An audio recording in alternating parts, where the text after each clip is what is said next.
Morning, y'all. Hi, it's Kate at Kate's Garden Chicken and Cat Rambles. I hadn't made a video in several days, so I thought I would make one today. Maybe clear a few things up. Everybody's doing great. I haven't really felt like making videos, and I'm sorry. There's been some turmoil and upheaval around our home, and it's pretty heartbreaking and devastating for me. And I've just really had to think about what my future is going to entail. So probably within the next 6 months, I will probably have to rehome my chickens, and I will no longer have my gardens, and me and a few of my cats will be leaving Delaware.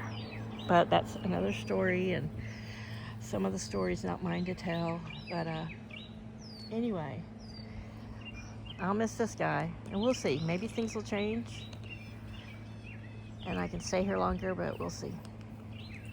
And maybe I'll just travel with some cats and a crazy rooster. This crazy rooster flogged me the other day. He's been having a little attitude lately. I think it's maybe the weather. We've had nothing but a lot of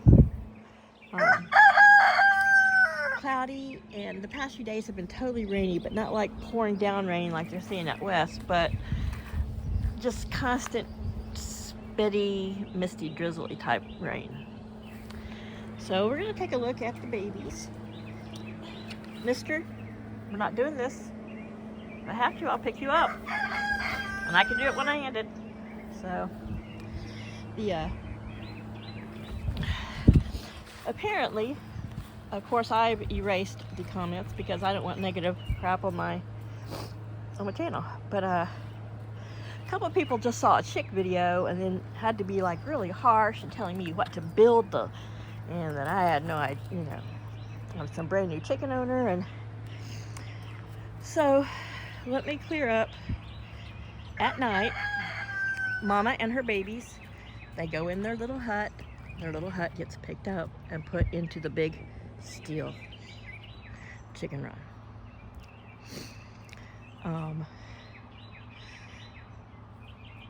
We don't have a lot of predators. We don't have the kind of predators I need to worry about around here, especially during the day. We don't have weasels or rats that even ever come on this property because of so many cats.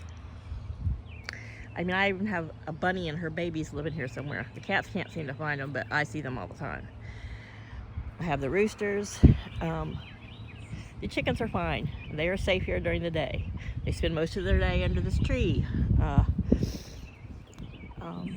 This is just a daytime place for them to run around, learn from Mama, and Mom not have to spend her whole day fighting off the big chickens, because my birds,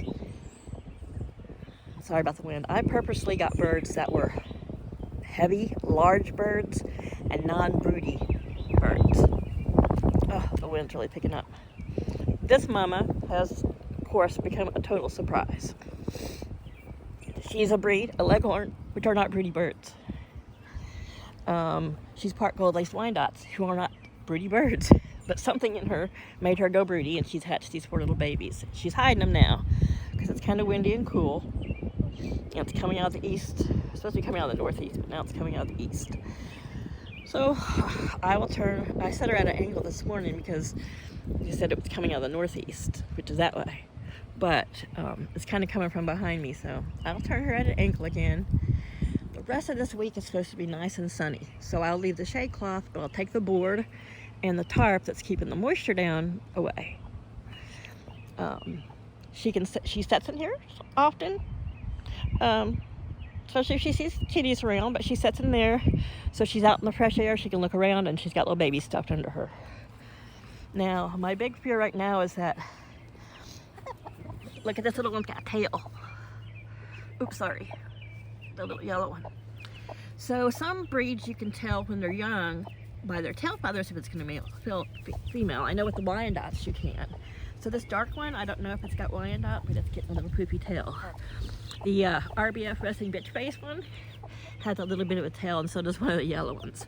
So I could end up with a bunch of roosters here and one female, but that is not the standard for all breeds, because I remember my Brahmas, who are both female, had little tails, and they have a larger, poofier tail than my other birds. And I do know that my little Easter eggers had little tails, and one's female, one's a male, and they both had little tails. You've been jumping up on me, you've already got your dirty feet on me. You know, little tail feathers. So we'll see. If they're all boys, I will have to rehome them, and they'll have to live out here in the teenage boy yard. Of course, this wall will come down, and they'll have all this area for shade and protection or whatever. And they'll have the big steel coop, so the quarantine coop. Now Cece has begun to push herself around. See her there in the back? I didn't put her there, so I took a lot of this. I reduced a lot of the shavings I had in there.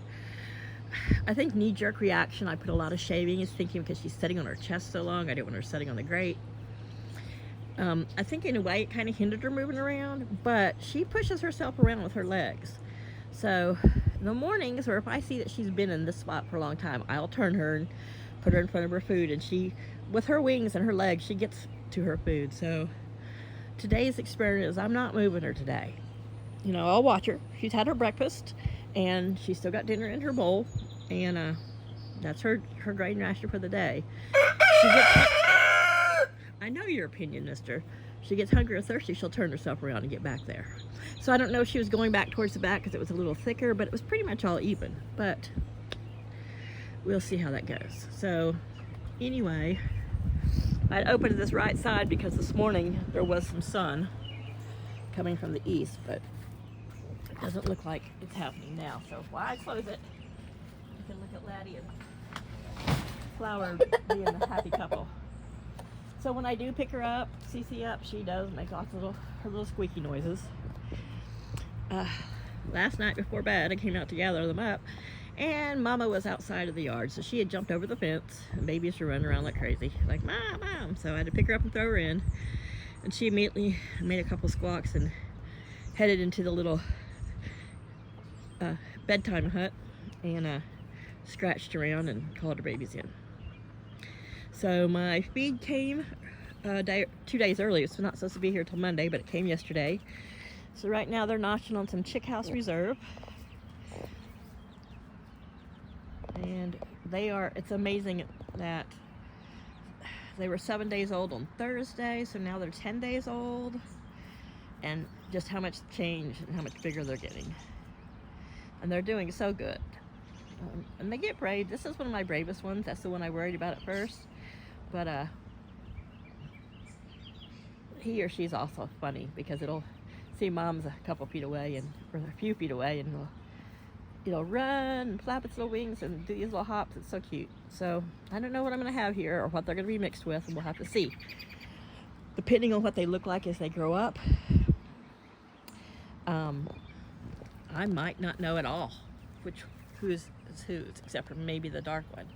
But then again, you know, I have the dark Easter egger, and I have the Colombian Rock Cross, so who knows? A lot of times what they look like as chicks has nothing to do with what they're going to look like when they get older. But the ferals don't come in this yard. There's always the rooster and my kitties. So I can only guess that these people who wanted to be critics never watched the video, had no clue that there is a big steel cage coop here, and that, you know, my particular predator situation. This is Delaware. Delaware was the last state to even get coyotes. They guess there might be 50 to 100 coyotes in Delaware, but they can't be sure. You can't get to Delaware unless you come from Philly. You still have to cross a bay and bridges. But you can't get to Delaware from any other direction unless you go over the Bay Bridge or you go through a tunnel. And I don't know that, I haven't seen any coyotes and big predators in cars or with easy passes. So yeah, we do have fox in Delaware, red and gray fox. They're more prevalent in the northern part of the state. More, apparently they stay around more suburban areas. We're not really that. But I've seen a few here and there, like out, but I've never seen one in my yard. And I think they know that this is not a hospitable place for anybody that's not been born and raised around with these birds. So, Miss Flower, well, she has been, today she was up singing on the porch of Cece's.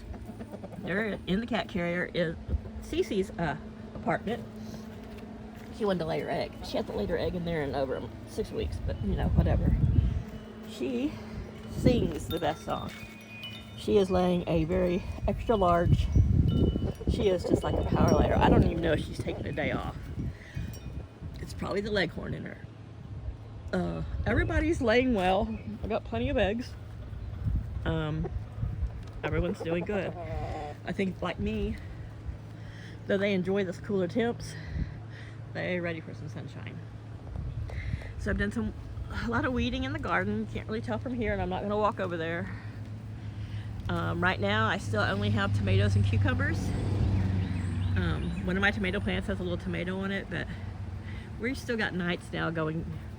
Even though we're going to be warming up the next few days, we're going to still have nights down to like 51, between 55 and 45. So, you know. Anyway, everyone's doing well. They've got a new cabbage.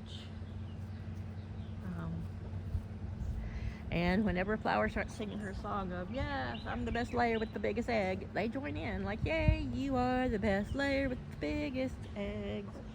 But anyway, all's good. The chicks are good. The chicks are safe. I would not put them in harm's way. And, you know, if this is your first time watching my video, please go back and watch some others, because I have a big steel cage wrapped in chicken wire, and I have very safe birds, very happy birds. And this whole yard, they're like, oh, and you need to cover them with, you know, 1/2-inch hardware cloth. Well, this whole yard is covered in hawk net. You can't see it, but it's there. The only part that's not covered in hawk net is the back side, and that is just an open free range area.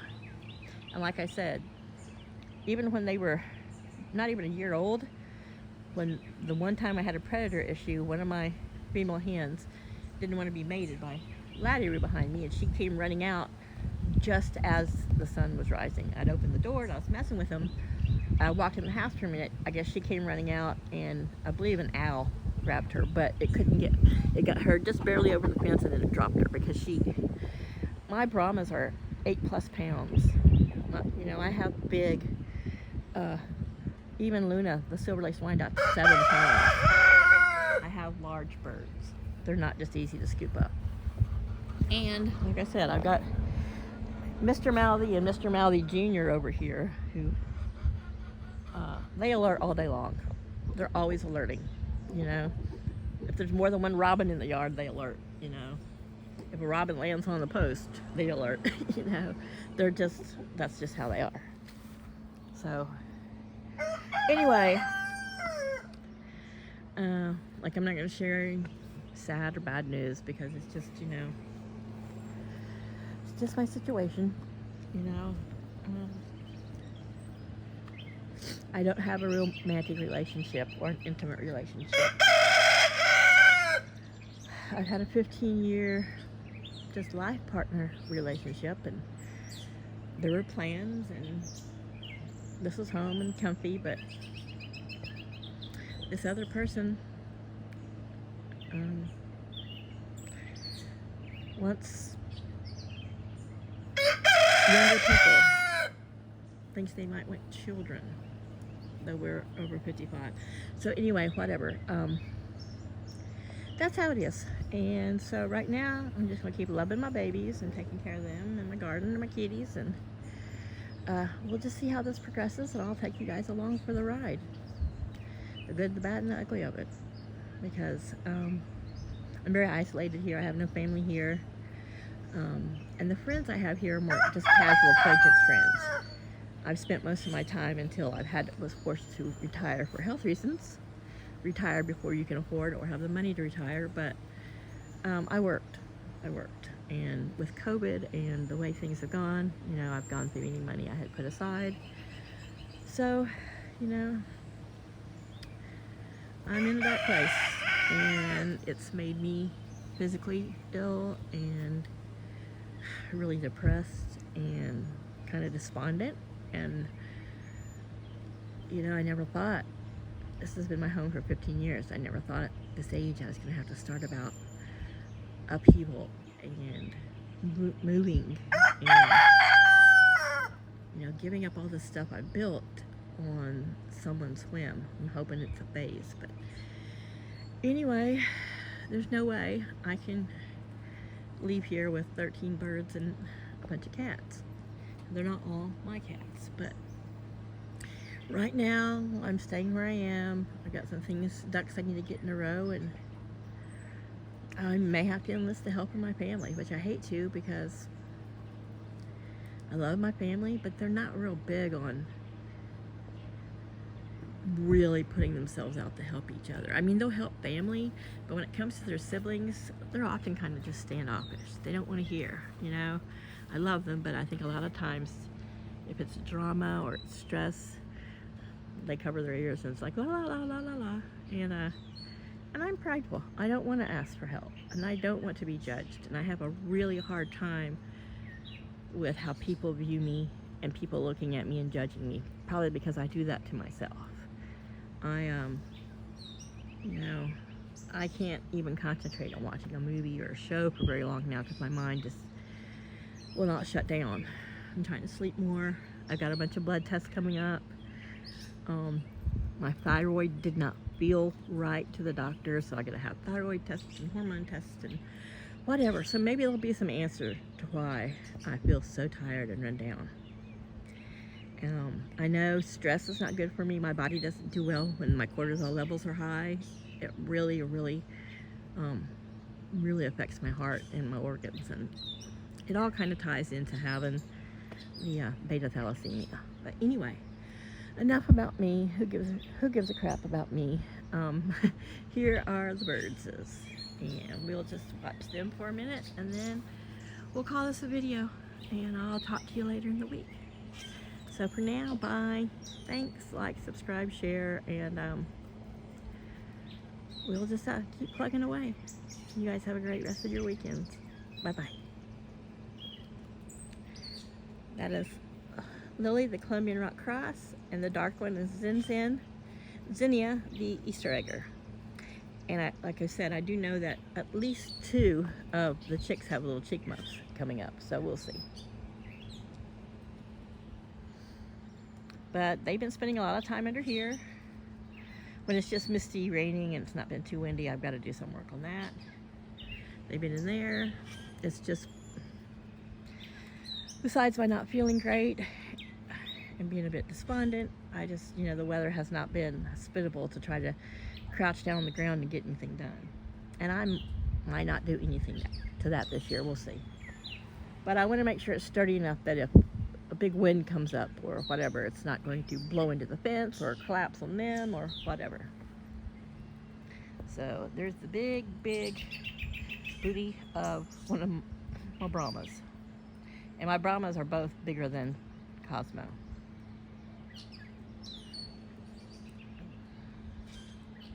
There's the other Brahma and the silver lace Wyandotte in there with him.